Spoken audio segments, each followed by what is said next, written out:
Finally, the Team RCB's got a trophy in the cabinet. We will also be covering the rest of the IPL teams. The IPL's right around the corner, as you guys know. I've covered 5 teams last week, and this week we'll be covering the rest of the teams. And also, I'll be hopping on a flight later this afternoon to go over to Delhi, Mumbai, and a few other spots for this year's IPL. I'm looking forward to it. Absolutely cannot wait. I think it's going to be a great tournament. But without further ado, let's hit it.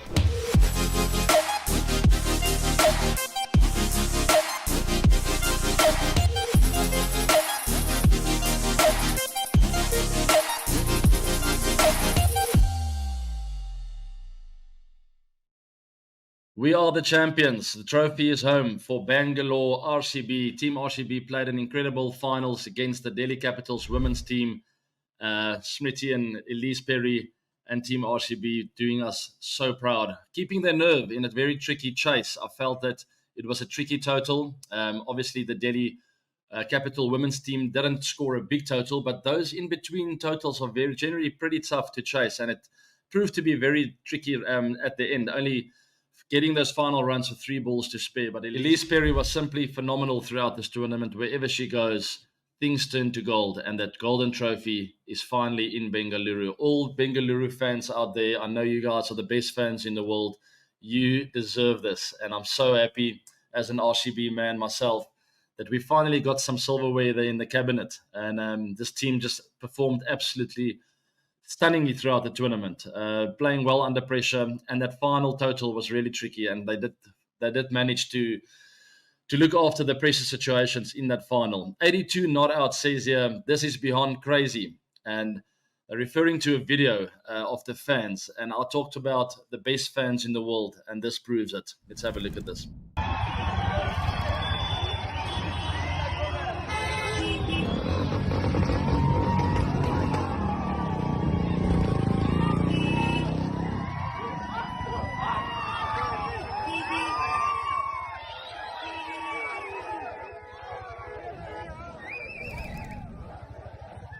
So the match took place in Delhi, but look at the streets of Bangalore, over the moon with that win.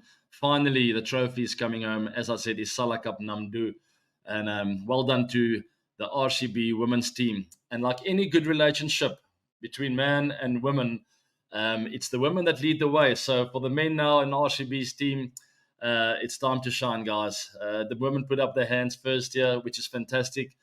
Finally, the trophy. And I just feel maybe it's destiny. Maybe it is like this perfect relationship where the men will go, okay, you lead the way and we'll follow and we'll do the same thing. So this year's IPL is just around the corner, starts the 22nd of March. And without further ado, I'll be covering all the teams. And we will be starting with Team RCB, captained by Faf du Plessis. And there's their schedule, playing on the 22nd of March against the mighty CSK, the defending champs. We did cover them last week. A formidable team, but Team RCB will be very motivated with RCB women's win there. I think these guys will feel like, you know what, it's our time to shine. Like any important and big tournament, you want to put your peg in the ground, and there's no better opportunity for RCB to start with a bang, playing the defending champions, Chennai Super Kings. We know it's a tough ask, but Faf and Virat and company will be looking to start things off well. The best finish for RCB in the past, 3 times runners-up, and very frustrating, I know, for the fans of Bengaluru, but hopefully this year will be the year. In 2009, 2011, and 2016 were the 3 times that RCB were runners-up. Obviously playing at the Chinnaswamy Stadium, there's absolutely no better ground in the world to play cricket at. It's so loud, and they get behind their team like no other fan base. And I'm pretty sure nothing will be different this season. So Faf du Plessis, over 4,000 IPL runs by now. He's had a little bit of a dip in form of late, but towards the back end of that SA20, he started finding his feet again, which bodes well for RCB this season. Stalwart King Kohli, my biscuit, is there. Over 7,000 runs, over 200 IPL matches. That's simply incredible. That's like a career in itself. Virat will be back. We've missed him dearly and absolutely cannot wait to watch the best of him this coming season. And then the bowling department, led by Mohammad Siraj, plays a huge role in that bowling department. And I think there's very nice depth this time around, and I think that's one of the big reasons I feel RCB is going to go all the way this year. Akash Deep, Alzari Joseph, Lockie Ferguson, Mohamed Siraj, Tom Curran. There's Reece Topley, he was there last year. Lots of experience, lots of firepower there, lots of pace, lots of skill, lots of everything. So the bowling department is what win your tournaments. It sets it up at least. And then you get some special performances here and there from individuals with a bat in hand. And that's where Virat and Faf and guys like Will Jacks, who not a lot of people have heard of, will come to the party. Dennis Kartik is once again there. Rajat Patidar and a couple of other guys. Batting lineup looks solid. I'm not too worried about them. Obviously, Glenn Maxwell is our firepower man in that middle order, and we're going to need all the firepower from him this season. But watch out for Will Jacks, people. I watched him in the SA20. He gave the Pretoria Capitals flying starts, and I was so happy to hear that he's going to RCB. I think he's going to be absolutely fantastic in that top order. Hopefully, he plays a lot of the games. So, a quick comment here before we finish off with RCB, just to clear it up and to confirm, I do think these guys will be in the final this year. I really do think this is the year, and I feel like it's destiny. Andy Flower says here, this is the start of something really exciting. A very warm welcome to everyone. I want the communication to be high level. It's a new chapter for us to write in the RCB struggle. We've been given the chance, the opportunity, the privilege, and that's something to be very excited about. And his sternness comes through in, even if it's just written. You don't even need to hear his voice. You know this guy is a very disciplined coach. He's quite hardcore with the players. He tells you exactly what he wants from you.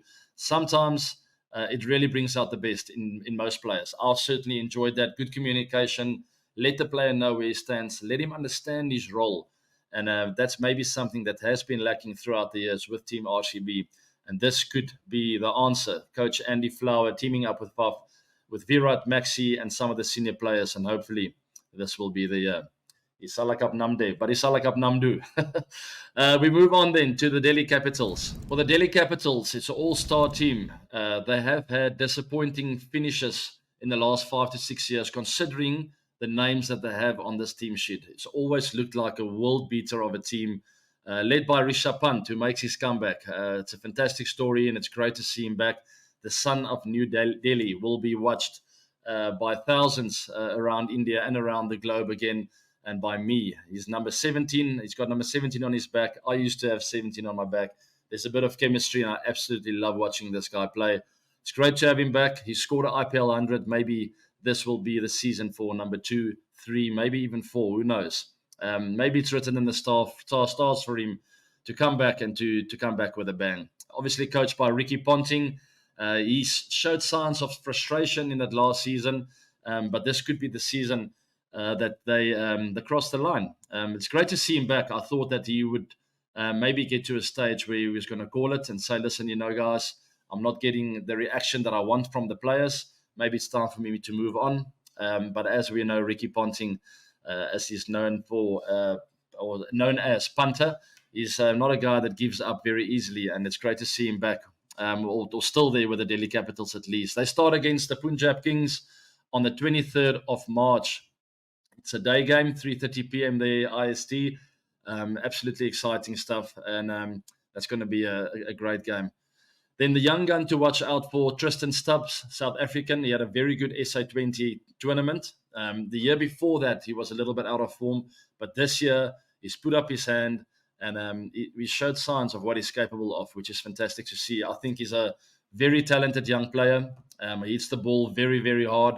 He offers a lot with the ball in hand as well. He can bowl you off spin, and he's absolutely incredible in the field. So keep an eye out for him. He's certainly the young gun to watch out for. Vintage Warner will be opening the batting as per usual for the Delhi Capitals. He scored over 6,000 IPL runs at an average of 42, 400s. He's an outstanding performer. He's very consistent. The Australians also got a bit of fighting spirit in him. He wants to win.